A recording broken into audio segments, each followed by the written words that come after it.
والصلاة والسلام على سيد المرسلين وإذا قيل لهم أعوذ بالله من الشيطان الرجيم وإذا قيل لهم لا تفسدوا في الأرض قالوا إنما نحن مصلحون ألا إنهم هم المفسدون ولكن لا يشعرون۔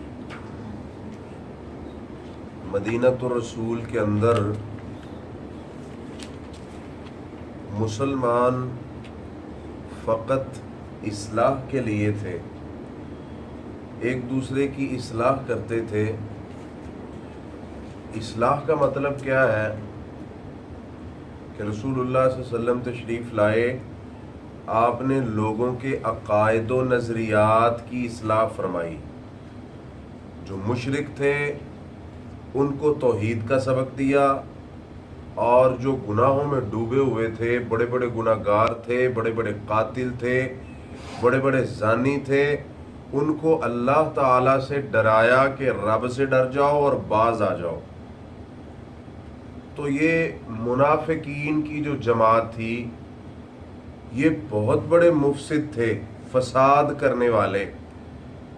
تو ان کے بارے میں اللہ فرماتے ہیں وَإِذَا قِيلَ لَهُمْ لَا تُفْسِدُوا فِي الْأَرْضِ، کہ جب ان کو کہا جاتا کہ زمین میں فساد نہ کرو تو قالوا انما نحن مصلحون، کہتے کہ ہم تو اصلاح کرنے والے ہیں۔ اس کا مطلب یہ ہوا کہ جو مفسد ہوتا ہے حقیقت میں وہ اپنے آپ کو مصلح سمجھتا ہے، وہ سمجھتا ہے کہ میں اصلاح کرنے والا ہوں، جبکہ وہ فساد کر رہا ہوتا ہے۔ اب یہ منافق سب سے بڑے فساد کرنے والے تھے، لیکن ان کا دعویٰ یہ تھا کہ ہم تو اصلاح کرنے والے ہیں۔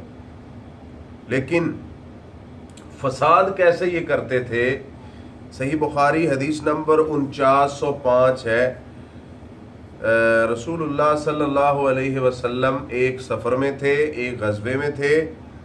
فَقَسَى رَجُلٌ مِّنَ الْمُهَاجِرِينَ وَرَجُلٌ مِّنَ الْأَنصَارِ فقال الانصاری یا للانصار وقال المہاجری یا للمہاجرین فسمع ذلك رسول اللہ صلی اللہ علیہ وسلم فقال ما بال دعوی الجاہلیہ۔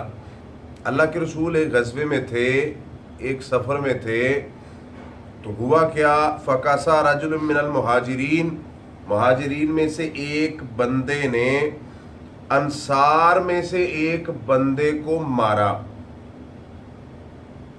جب اس نے اس کو مارا تو فقال الانصاری، تو انصاری نے کہا یا للانصار، کاسا کا مطلب ہوتا ہے اس نے لات ماری اسے۔ تو انصاری نے اپنے قبیلے والوں کو بلایا کہ انصاریو ادھر آؤ، یا للانصار میری مدد کو آؤ، اس نے مجھے مارا ہے۔ تو وہ جو مارنے والا تھا اس نے آواز دی یا للمہاجرین، مہاجرین کی جماعت میری مدد کے لیے آؤ۔ اب دیکھیں وہ چونکہ ہم اثر تھے، اس کا مطلب یہ نہیں ہے کہ وہ آپس میں لڑائی اور جھگڑا کرتے تھے، ویسے کسی وجہ سے وہ غصے میں آگے ہوں گے۔ تو جب ایک نے انصاریوں کو بلایا، دوسرے نے مہاجرین کو بلایا، تو رسول اللہ صلی اللہ علیہ وسلم نے یہ آواز سنی۔ اللہ کے رسول فرماتے ہیں ما بال دعوی الجاہلیہ، یہ کیسی میں جہالت والی آوازیں سن رہا ہوں، یہ کام تو تم تب کرتے تھے جب تم نے کلمہ نہیں پڑھا تھا، جب تم مسلمان نہیں تھے، اب تو تم نے کلمہ پڑھ لیا ہے، اب تو مسلمان بن چکے ہو، اب تو یہ کام چھوڑ دو۔ اس کا مطلب یہ ہوا کہ جاہل ایک دوسرے کے ساتھ لڑائی اور جھگڑا کرتے ہیں، جاہل فساد کرتے ہیں، منافق فساد کرتے ہیں، اللہ کے مومن بندے اور مسلمان کبھی بھی ایسا کام نہیں کرتے۔ جب اللہ کے رسول نے یہ فرمایا قالوا یا رسول اللہ کاسا رجل من المہاجرین رجل من الانصار، تو صحابہ کرام نے عرض کیا اللہ کے رسول اصل میں معاملہ یہ ہوا تھا کہ مہاجروں میں سے ایک نے انصار کو لات ماری تھی، اس وجہ سے یہ سارا معاملہ بگڑا ہے۔ تو رسول اللہ صلی اللہ علیہ وسلم فرماتے ہیں دعوها فإنها منتنا، میرے صحابہ اس کو چھوڑ دو، یہ فضول کام ہے، فضول باتیں ہیں، آپس میں لڑنا اچھی بات نہیں ہے، ایسا کام مت کرو، چھوڑ دو اس کو۔ اب ان کی آپس میں صلح ہو گئی، معاملہ ختم ہو گیا۔ جب معاملہ ختم ہوا تو اس کے بعد اب منافق کیسے فساد کرتے ہیں، عبداللہ بن ابی کیسے مفسد تھا کہ جب وہ معاملہ ختم ہو گیا فسمع بذلک عبداللہ بن ابی فقال فعلوها اما واللہ لئن رجعنا الى المدینہ لیخرجن الاعز منها الاذل۔ اس نے پھر معاملے کو دوبارہ بھڑکایا، کہنے لگا اچھا یہ مکہ سے ہجرت کر کے آنے والے اور ہم نے مدینہ میں ان کو پناہ دی، آج یہ ہمیں ہی مارنا شروع کر دیا انہوں نے۔ اس نے نا بات کو طول دینا شروع کر دیا تاکہ آپس میں مسلمانوں کو لڑائے۔ تو جب اس نے یہ بات کہی تو آگے ایک اور بات کہہ دی اس بدبخت نے، کہنے لگا لئن رجعنا الى المدینہ لیخرجن الاعز منها الاذل، ہم معزز ہیں اور یہ استغفر اللہ معاذ اللہ جو مسلمان ہیں یہ ذلیل ہیں، تو جب ہم مدینے میں واپس جائیں گے تو معزز لوگ ذلیلوں کو مدینہ سے نکال دیں گے۔ تو پھر اللہ نے قرآن میں جواب دیا سورۃ المنافقون کے اندر، اللہ تعالیٰ فرماتے ہیں کہ وَلِلَّهِ الْعِزَّةُ وَلِرَسُولِهِ وَلِلْمُؤْمِنِينَ وَلَكِنَّ الْمُنَافِقِينَ لَا يَعْلَمُونَ۔ حقیقت میں معزز تو اللہ تعالیٰ ہیں، اللہ کے رسول ہیں اور مومن ہیں، لیکن منافقوں کو پتہ نہیں ہے۔ آج بھی منافق باتیں کرتے ہیں رسول اللہ صلی اللہ علیہ وسلم کے بارے میں اور صحابہ کرام کے بارے میں کہ وہ استغفر اللہ معاذ اللہ مرتد ہو چکے تھے، رسول اللہ صلی اللہ علیہ وسلم کے جانے کے بعد انہوں نے دین کو چھوڑ دیا تھا۔ رب کا قرآن آج بھی شاہد ہے کہ اللہ کے رسول بھی معزز ہیں اور رسول اللہ صلی اللہ علیہ وسلم کے صحابہ بھی وہ بھی معزز ہیں۔ تو جب اللہ کے رسول کو یہ پتہ چلا فبلغ النبی صلی اللہ علیہ وسلم فقال عمر یا رسول اللہ دانی اضرب عنق ھذا المنافق، حضرت عمر فرمانے لگے مجھے اجازت دیجیے میں اس منافق کی گردن اتار دوں۔ اللہ کے رسول فرماتے ہیں داہو لا یتحدث الناس ان محمدا یخطب اصحابہ، عمر اس کو چھوڑ دو، اگر ہم نے یہ کام شروع کر دیا تو لوگ کہیں گے محمد رسول اللہ صلی اللہ علیہ وسلم اپنے ہی ساتھیوں کو قتل کر رہے ہیں۔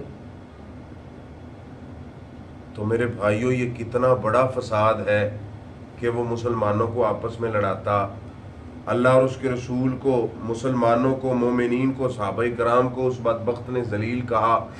اس سے بڑھ کر اور کیا فساد ہو سکتا ہے؟ لیکن اس کا دعویٰ کیا تھا کہ انما نحن مصلحون، ہم تو اصلاح کرنے والے ہیں۔ قرآن میں اللہ تعالیٰ نے دوسری جگہ پہ فرمایا لا تفسدوا فی الارض بعد اصلاحها وادعوه خوفا وطمعا۔ اللہ فرماتے ہیں کہ جب زمین میں اصلاح ہو چکی ہے، شرک ختم ہو چکا ہے، غیر اللہ کی عبادت ختم ہو چکی ہے، تو لا تفسدوا فی الارض، دوبارہ زمین میں شرک نہ پھیلاؤ۔ جیسے یہ بات یاد رکھیں، جیسے مسلمانوں کو آپس میں لڑانا فساد ہے، ویسے شرک کو پھیلانا، بے دینی کو پھیلانا یہ بھی کیا ہے؟ یہ بھی فساد ہے۔ اور وہ دونوں کام ہی کرتے تھے چونکہ وہ دل سے مخلص نہیں تھے۔ آگے اللہ فرماتے ہیں وَإِذَا قِيلَ لَهُمْ آمِنُوا، جب ان کو کہا جاتا کہ ایمان لے آؤ کما آمن الناس، جیسے یہ لوگ ایمان لائے، جیسے لوگ مسلمان ہوئے ہیں، قالوا تو کہتے ہیں نؤمن، کیا ہم ایمان لائیں، کما آمن السفہاء، جیسے یہ بے وقوف ایمان لائے، استغفر اللہ معاذ اللہ۔ گویا اس جگہ اس بدبخت نے صحابہ کرام کو بے وقوف کہا، کہنے لگا کہ یہ تو اپنا سب کچھ، اپنی جائیداد، اپنا مال، ہر چیز چھوڑ کر ادھر آئے ہیں، ان کو کیا ملنا ہے، ایسے یہ جنت جنت کر رہے ہیں، کون سا جنت ہے، کدھر جنت ہے، یہ تو بے وقوف ہے، استغفر اللہ معاذ اللہ۔ تو اللہ فرماتے ہیں الا انہم ہم السفہاء، خبردار سن لو منافقو، تم خود بے وقوف ہو. صحابہ کرام بے وقوف نہیں ہیں، تم خود بے وقوف ہو. وَلَٰكِن لَّا يَعْلَمُونَ، لیکن اللہ فرماتے ہیں یہ خود بے وقوف ہیں لیکن یہ جانتے نہیں ہیں. ٹھیک ہے. وَإِذَا لَقُوا الَّذِينَ آمَنُوا قَالُوا آمَنَّا، اب یہ سب سے بڑی منافقت ہے. اللہ فرماتے ہیں وَإِذَا لَقُوا، اور جب ملتے ہیں الَّذِينَ آمَنُوا ایمان والوں سے، قالوا تو کہتے ہیں آمنا ہم بھی ایمان لائے. وَإِذَا خَلَوْا إِلَىٰ شَيَاطِينِهِمْ، جب اپنے شیطانوں کی طرف جاتے ہیں، قالوا إِنَّا مَعَكُمْ، تو ان کو کہتے ہیں ہم تو تمہارے ساتھ ہیں. إِنَّمَا نَحْنُ مُسْتَهْزِئُونَ، ہم تو ان کو مذاق کر رہے ہیں. اس کا مطلب یہ ہوا کہ جب وہ کفار کے ساتھ ملتے تو کہتے ہم تمہارے ساتھ ہیں، جب مسلمانوں کے پاس آتے تو کہتے ہم تمہارے ساتھ ہیں. اور سن لیجئے صحیح بخاری حدیث نمبر 6058 ہے. حضرت ابو ہریرہ رضی اللہ تعالیٰ عنہ فرماتے ہیں قال النبی صلی اللہ علیہ وسلم تجد من شر الناس یوم القیامہ عند اللہ ذا الوجہین الذی یأتی ہؤلاء بوجہ وہؤلاء بوجہ. اللہ کے رسول فرماتے ہیں کل قیامت کا دن ہوگا، لوگوں میں سے سب سے بڑے شریر، سب سے برے لوگ، من شر الناس، سب سے برے لوگ مقام اور مرتبے کے لحاظ سے قیامت کے دن جو ہوں گے، اللہ کے رسول نے فرمایا ذا الوجہین، یہ دو چہروں والا، جسے ہم منافق کہتے ہیں. دو چہروں والا کیسے؟ الذی یاتی ہؤلاء بوجہ وہؤلاء بوجہ، جب ادھر آتا ہے تو ان کا، جب ادھر جاتا ہے تو ان کا. تو میرے بھائیوں ان آیات سے یہ پتہ چلا کہ منافق خود مفسد ہیں، نہ اسلام فساد کرنے کی دعوت دیتا ہے، نہ اسلام فساد کی تبلیغ کرتا ہے، اور نہ ہی مسلمان مفسد ہیں، بلکہ منافق مفسد ہیں. اور جو مسلمان ہیں وہ تو اصلاح کرنے والے ہیں. منافق بے وقوف ہیں. مسلمانوں کو تو اللہ تعالیٰ نے عقل سلیم عطا فرمائی ہے. تو میرے بھائیوں یہ نفاق ہے کہ بندہ جدھر جائے ان کا بن جائے. اور ایمان کیا ہے کہ جس جگہ پہ ہو وہ حق بات پہ ڈٹ جائے، حق بات کرے، اللہ تعالیٰ کی توحید کی اور رسول اللہ صلی اللہ علیہ وسلم کی سنت کی. اللہ تعالیٰ ہمیں عمل کی توفیق آسان فرمائے. آخر دعوانا الحمدللہ رب العالمین.